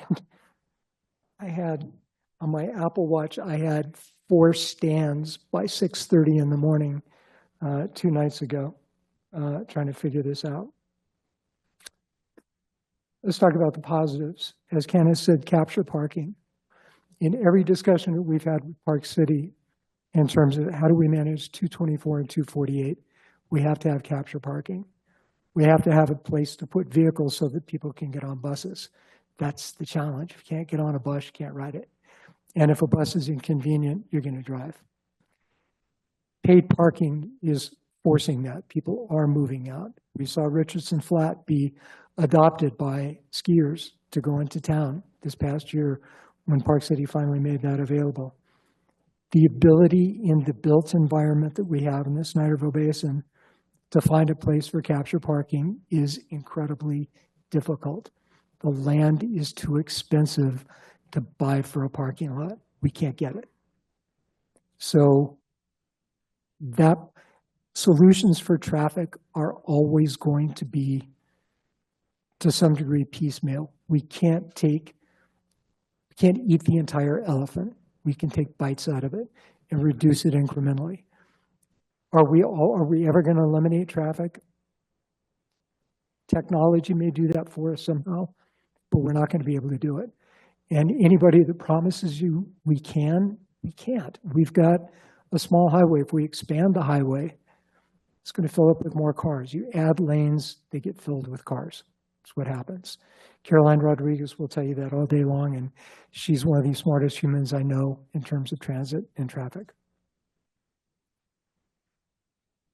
So the capture parking lot is a big get. It's extremely expensive, and we've got somebody that's going to help you pay for it. Otherwise, we couldn't do it. And it's subterranean, and I think 1,000 or more parking spaces. We still have some work to do on how it's used so that it works better for us. But that capture parking adjacent to a transit center, adjacent to potential gondolas if they come into being, and a gondola that can actually transport people from this spot to the back door of the canyons, gets some of that ski traffic off. And I said, when I first came on council, I had these fantasies of building a monorail. And I thought, because when a family of 4 steps out of a car and they're looking at a bus, all of a sudden come from places where buses are not something you want to use for transportation. But if you look at a monorail, that's a ride. That's Disneyland. That's, Dad, can we take that? And I think the same is true for a gondola. It's reflective of who we are. It moves people around. It moves people around in Courchevel, France. It moves people around in lots of places in Europe. It can move people around here. And it can be convenient and it can be quick because the cars just keep coming. You don't wait 20 minutes for the next one. The pedestrian bridge solves that problem. There's been some wobble on the bridge, I hear lately, from UDOT in terms of whether that's going to happen. That's one that I'm going to ask the legislature to give us some help with. Workforce housing. I'm skeptical about workforce housing. We need it. There's no doubt we need it. I think we're 500 units short is the last number I got from Jeff Jones. And that deficit may increase over time. We've built quite a bit. Park City is building more. What I've consistently said to the council is we need to determine for whom, where, what types to satisfy the need, and at some point, how much, what's enough. Are we in a place now where we want unending amounts of business development and workforce such that we need more and more and more and more? Or do we have enough? Are, I don't know how many restaurants we have, are 200 restaurants enough? If we lose 20, is our quality of life decimated? Do we have enough hotels to satisfy our need? Or do we need more? I would suggest that if you go back to my original thought, we're a rural community and that's what we'd like to be. And we'd like to have enough economic development to survive and sustain our infrastructure and make sure that we can live well where we live. We'll have new people coming in and old people moving out all the time. That's enough for me. But I think we do need some. I think we need more. I think we need it for our firefighters, 1/3 of which live here. For our law enforcement officers, both sheriffs and police officers, 1/3 of which live here. We need it for nurses, some of whom are living in Park City Heights. They adopted that fairly quickly. We need it for teachers. We need it for county workers because We can't keep them if it's too expensive to live here, and we have to provide services. So we need to build it. We don't have, one of my concerns here is we don't have deed restrictions in this agreement that address those specific issues, and we need to. Attainable housing. One of the gives that Dakota Pacific came up with is they've insisted on 500 units of market rate housing. And I love Steve Borp. And Steve said in one meeting, I think I asked the question, what do you think market rate is? And Steve's answer, I don't know whether he regrets it today or not, but his answer was about 100% AMI is market rate. And I said, great, let's put that restriction on the market rate. Let's hold you to that. And he said, well, we can't do that. And I said, what do you mean you can't do that? You just said that's what it is. Well, it might not always be, and we don't want to be limited by that. They ultimately took 100 units of their market rate and made them deed restricted, 100% affordable, or 100% attainable, or 100% of AMI and 120% of AMI, which is considered attainable housing. That's that middle gap of people making 120,000, a family making, two people working, making 60,000 will have a place to live, and we're losing that piece. That's good. I like the amphitheater, but I like music. And I think I'm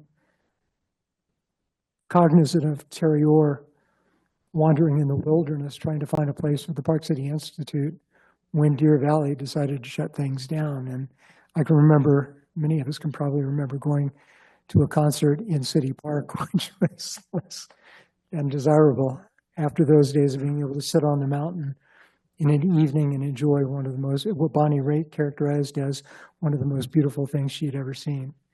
And I'm hoping, I don't know what it'll look like, but I'm hoping that that is a public amenity that's different from all the absolute needs and is just something nice.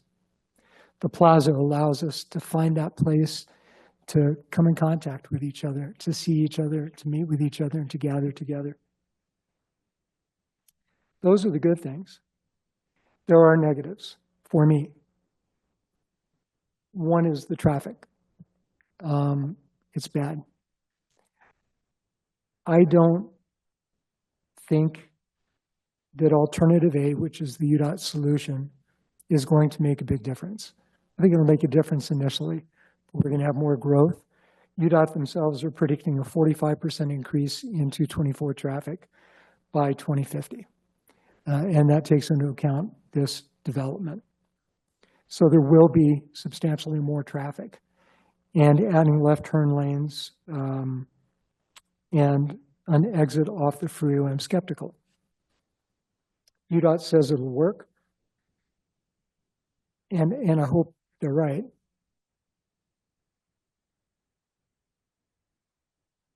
And I hope we continue to work with UDOT as they implement that, because I think there may be ways to route some of that traffic directly into a parking facility and get it immediately off the road.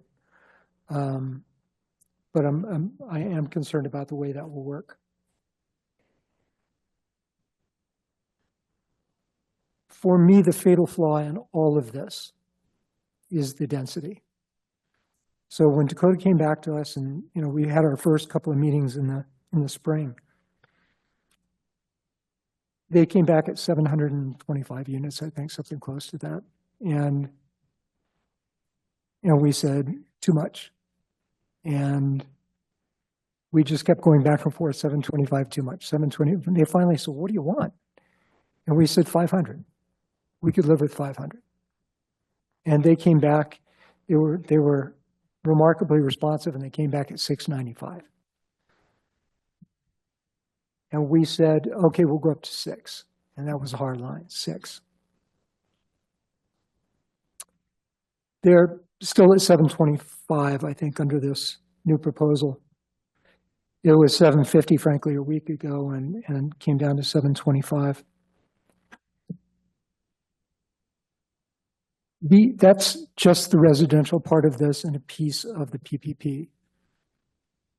what puts it over the top for me and will guide my vote is the 165 units of county-owned within the PPP.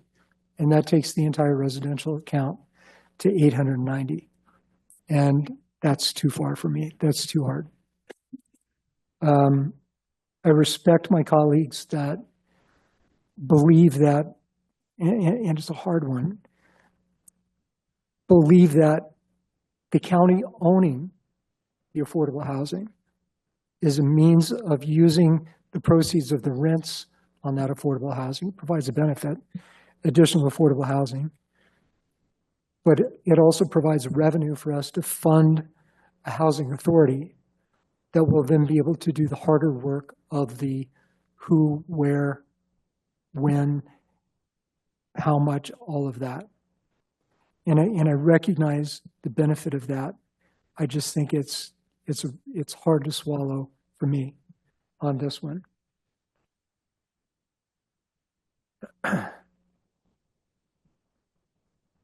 Timing is a problem.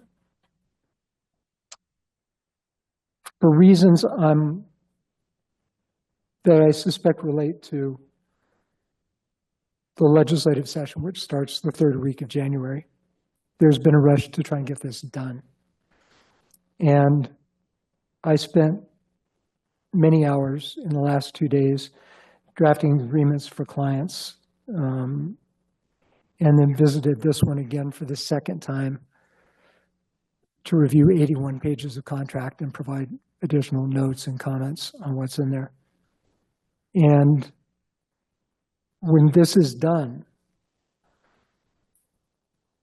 and if this is approved, the entitlement's in place. And any further negotiation is tough. There's less leverage for us to get what we need. And I wish we could take longer. And I don't know that, for whatever reason, I don't know that we have the ability to do that, because I think we could get it right-er for the English teachers in the crowd. I would put deed restrictions in this document because I think they're that important, specific ones. The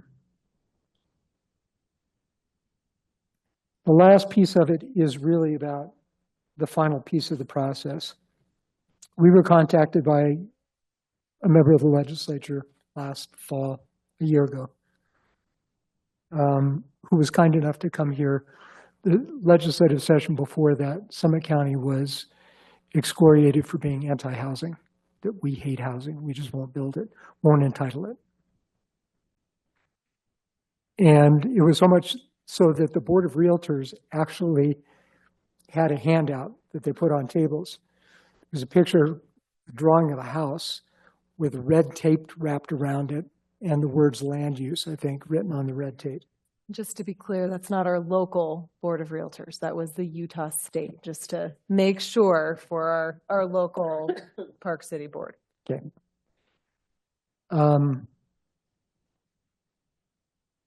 The word going around through the home builders lobby or the lobby for developers in the state and the realtors was Summit County are a bunch of bad actors. They won't build housing. They don't like it.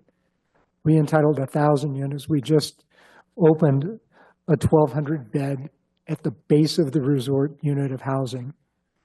And we don't like housing. So Representative Snyder came up and was kind enough to spend a day with Melina and I trapped in my filthy truck as we drove him to every one of our housing projects so he could see them firsthand and see what we do and how we think about it and how it's planned. And that's led to an excellent dialogue with him. And to his credit, he asked one question. He said, do you think there might be a way for you to find a resolution with Dakota Pacific?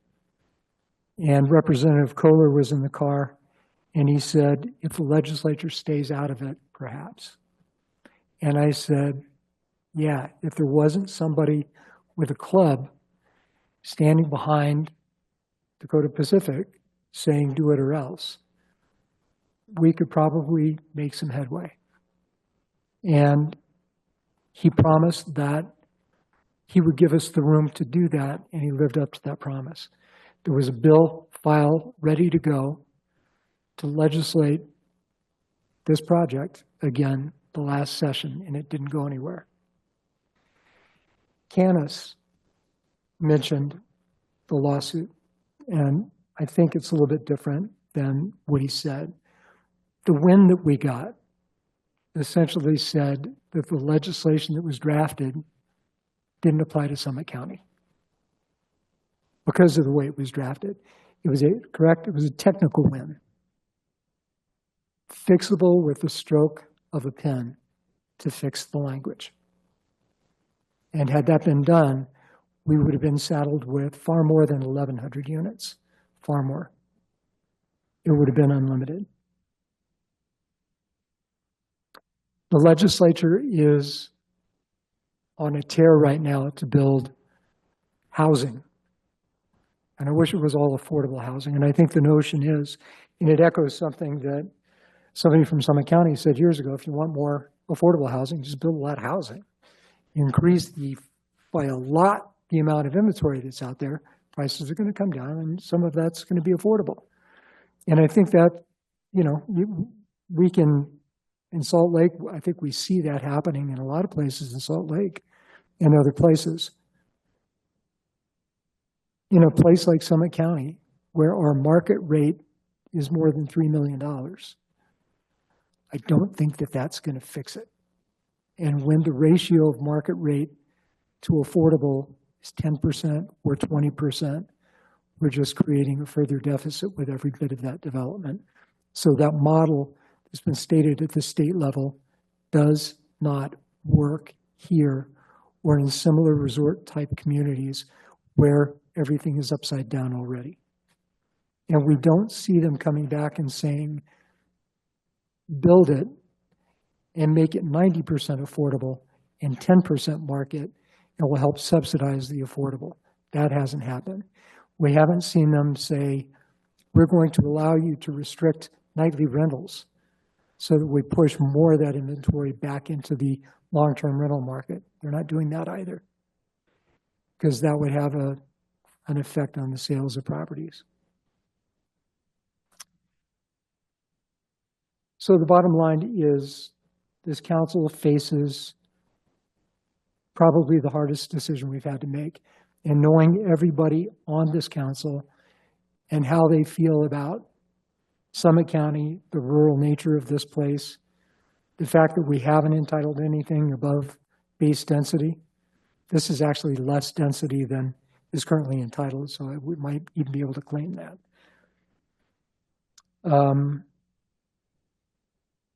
I am positive that there will be a legislative fix to this, and I don't know what that would look like.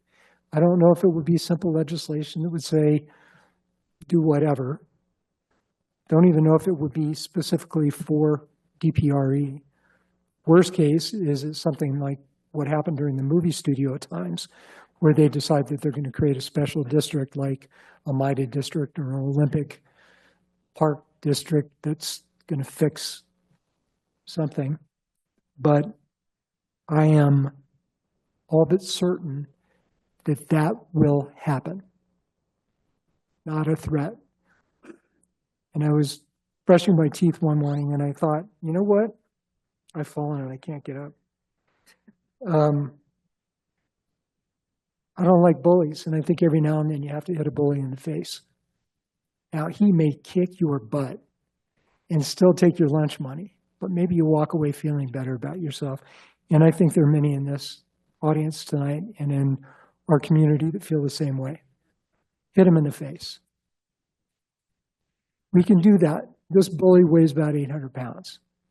And he's got the ability to not just take our lunch money, he's got the ability to take our zoning and to dictate what's here. Our power as a county comes from the legislature. They can restrict it. They can allow us to do more. They can restrict us and keep us from doing what we need to do. That's the truth. If you don't know it, I can't explain it better than that, but they do have the power to do that. And they will do that. That is 100% certain. That's from lobbyists, that's from others that know that that will happen. All of that being said,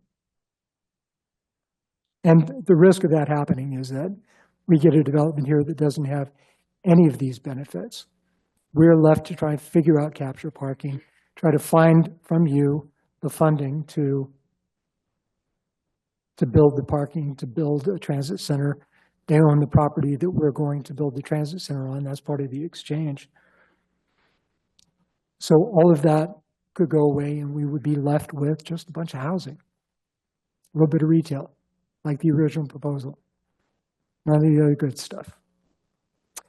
That being said, I will vote against this because, hold on, because that's who my mother and father raised. I can't do it, which makes me a coward because the 4 people around me that will vote, that may vote for it, I don't know who's voting for what at this point. The 4 people around me, to the extent that they vote for it, are taking a bullet for the community. They are doing something that I believe is distasteful to them. I believe that the positives that I see, they see. I believe if there wasn't that legislative solution that could come to pass, that it would have been a very different discussion.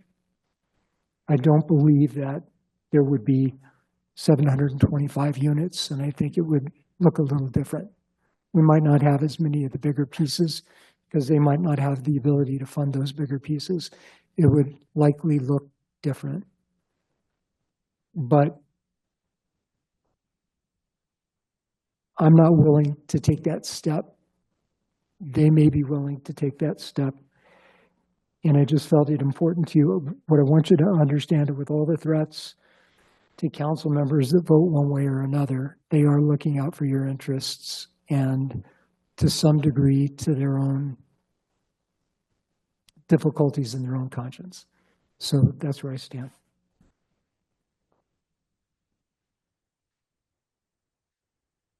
First of all, I want to thank my colleagues for all of their comments today. I think that we all have been through a very lengthy process when it comes to this specific application. I myself have been a decision maker on this project for the last 5 years in all but one meeting, both the Snyderville Basin Planning Commission as well as the council. And I can say from my experience that at every point within this process that it is something that that has weighed on me, something that I've taken into consideration very heavily as far as one primary question that I've asked myself in guiding my decision making throughout this process. Who do we want to be in Summit County? Who do we want to be? And I understand that that question can be answered probably each of us in this room in a different way. There may be some commonalities between different ways that we would each answer them.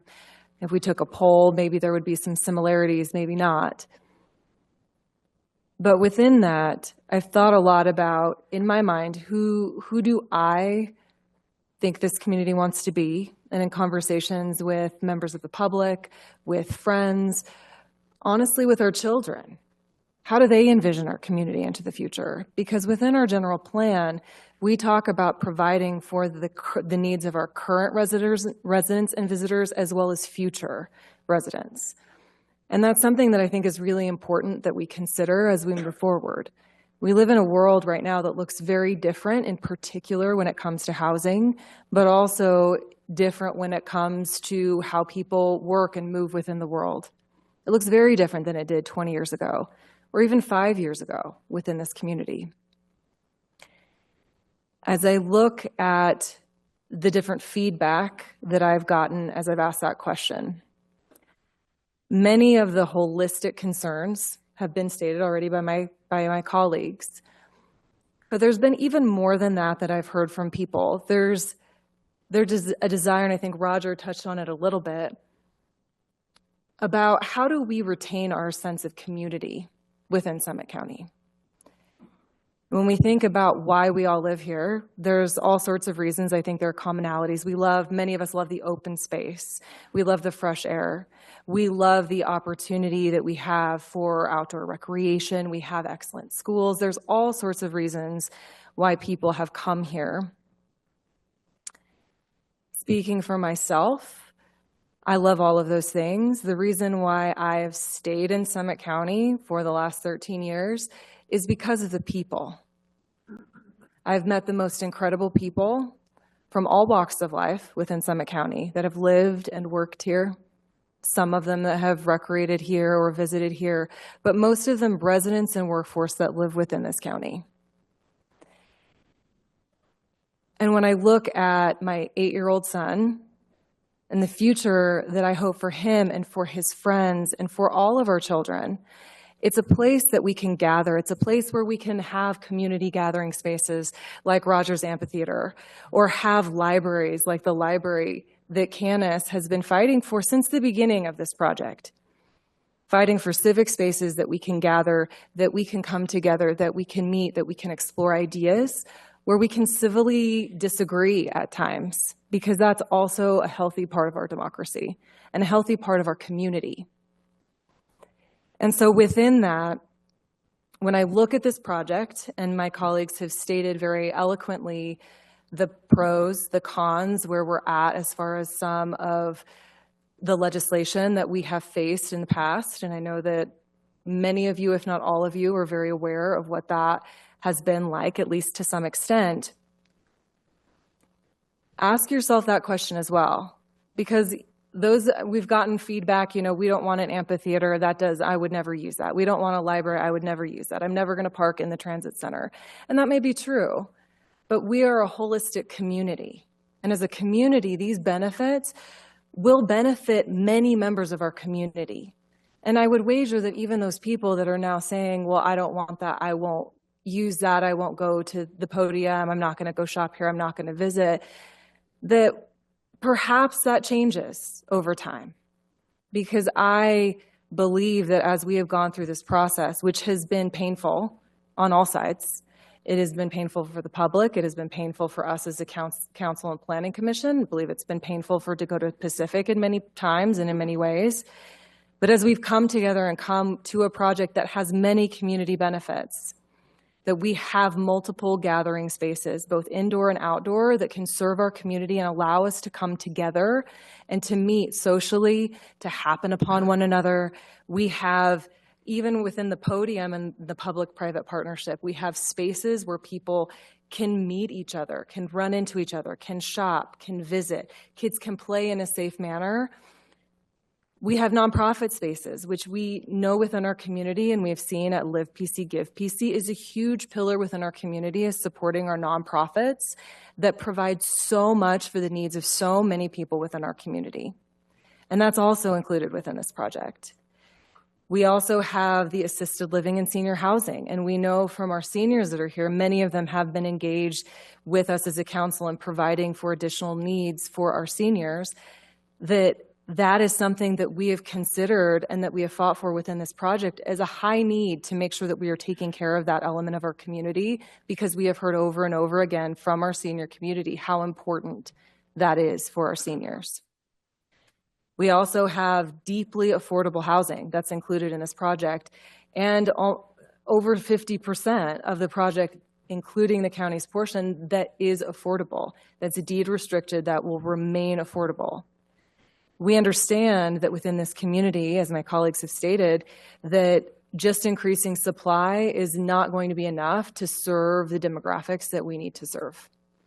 That having deed restricted housing that allows for us to determine how the workforce and the people that are able to live there, that's what is going to be able to make a difference in our community. And we know that because that's what we've already been doing over many years, that we are able to have workforce and people live and work here because of the deed restricted affordable housing that councils in the past have fought for to ensure that we have. And the deeply affordable housing matters because of our high median income, average median income within this community. Our library and civic spaces, understanding that in order for us as a county to serve you, whether from a council or staff level, that having those spaces, those resources is necessary for us to be able to serve you and meet your needs in the best possible way. And as my colleagues have stated, we are committed to doing that in a way that does not increase your property taxes, because we understand the challenges that that creates for the lived experience of our community members. We have our capture parking lot that is addressing some of our concerns with traffic. That we have been working very heavily, and I also want to thank Chris and Candace for their work, both with UDOT and the subcommittee, in addressing the 224 concerns that we've had for a long time. This process is not a quick process. The county has been engaged in many ways on the 224 corridor and how to improve that for at least half a dozen years in various capacities with studies and trying to determine how to move forward. And we are at a place where we are very close to being able to get that funded and getting that fixed. We also have space set aside for the future gondola, which I think was Roger's brainchild, maybe at one of those 3 a.m. moments a long time ago. Beth can confirm that at some point. And we have an enhanced transit center that also will help us with improving our traffic situation. There are not very many projects that can be most things to most people. I think we try that a lot within government. We try whenever we have a project or an opportunity, there's all sorts of different interests and community members that come out and want to see if they can get a portion of that project that helps meet their need in some way. And we've had that with this project. And I am flabbergasted at how we have been able, through this last year and this iteration of negotiations, to include so many of those needs in one project. Is it perfect? Absolutely not. There's never going to be a perfect project. Are there drawbacks? Are there things that we are going to look at in 2 years or 5 years and say, darn it, we missed that? Probably. That's true on anything that a human is ever going to be involved with. But as I look at this development agreement, the time and the attention that has been put into this, I can say for myself that there has been a lot of thoughtfulness, that we have listened to the community as far as what are the concerns that you want addressed, understanding that within the constraints of current entitlements, within the constraints of the legislative realities, within the constraints of what we have to work with, that we as a council don't have the luxury of not making a decision into perpetuity. That we were elected to make difficult decisions, and as hard as that is for us individually, and as much as that may bring backlash to us because, again, all of us have different opinions, that's what we have been elected to do. And I know that each of us takes that charge very seriously, that we've all considered this with many sleepless nights as far as how to proceed and how to move forward with this. And although perhaps your opinion throughout the course of these last 2 hours remains the same, I hope that one of your takeaways is understanding that we as a council are doing the best that we can to serve you within all of the constraints that we have. And I believe that with where this project has landed, that it is the best project that we could come up with within what we had to work with. And with that, and I'm hopeful that there's no additional comments after the last couple of hours, but I would entertain a motion. Hold this up.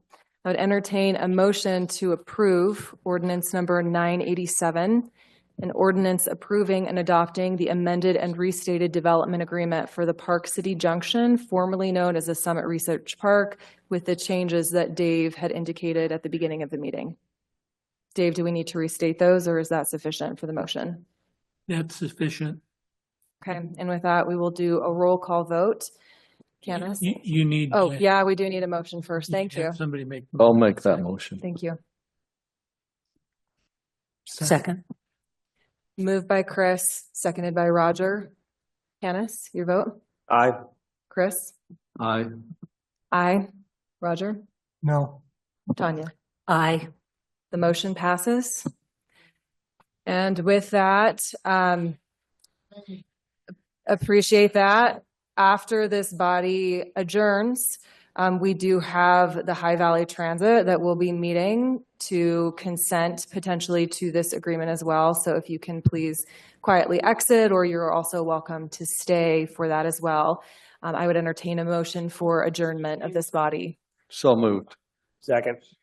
Moved by Chris, seconded by Candace. All in favor, say aye. Aye. Aye. We have And then I will turn the time over to David Geffen, the Vice Chair of High Valley Transit, to convene the High Valley Transit Board meeting.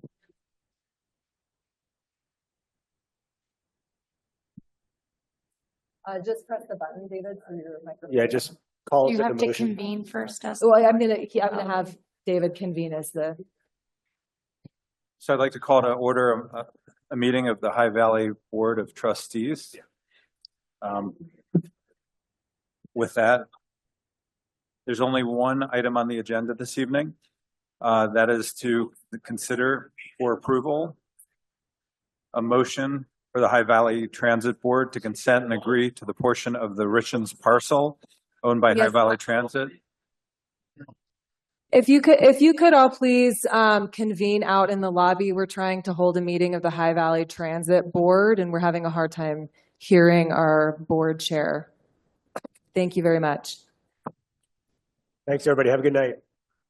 Thank So you. there's one item on the agenda tonight. I would entertain a motion for the High Valley Transit Board to consent and agree to the portion of the Richens parcel owned by High Valley Transit being subjected to the amended development agreement and the other obligations of High Valley Transit set forth in the amended development agreement. I will make that motion. Second. Okay. All in favor? Say Aye. Aye. Aye. Aye. Chris, was that an aye from you as well? Yes. Okay.